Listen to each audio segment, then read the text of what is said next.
गइलू।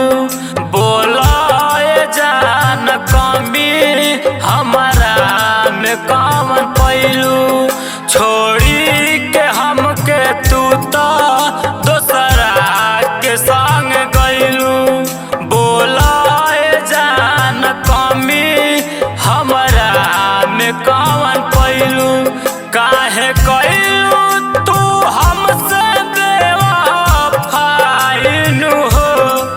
काहे कइलू तू हमसे बेवफाई नु हो। आपन दिल हमारा दिल से लगाई के हो। आपन दिल हमारा दिल से लगाई के हो।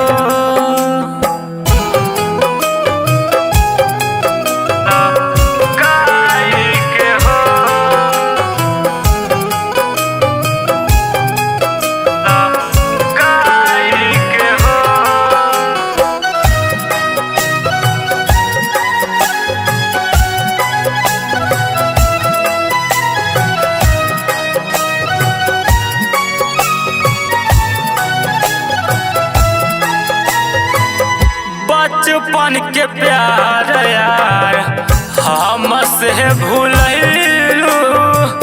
भाई का कसूर दूर हमसे चल गइलू। भाई का कसूर दूर हमसे चल गइलू। बचपन के प्यार यार हमसे भूलैलू। भाई का कसूर दूर हमसे चल गइलू। का हमारा मिलन बारवाई के हो। का हमारा मिलन बारवाई के हो।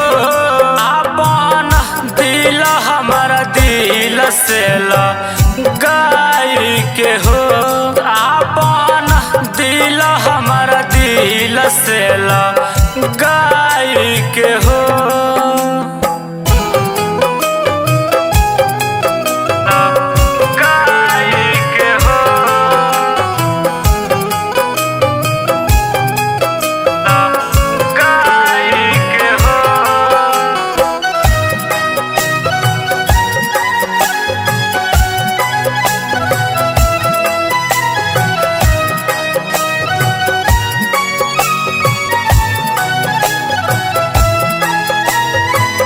अतन दिन खातिर तोहार आइल रहली बन के।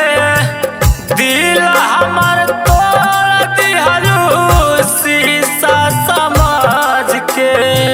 दिल हमार तोड़ दिहलू शीशा समझ के। अतन दिन खातिर तोहार आइल रहली बन के। दिल हमार तोड़ दिहलू शीशा समझ के।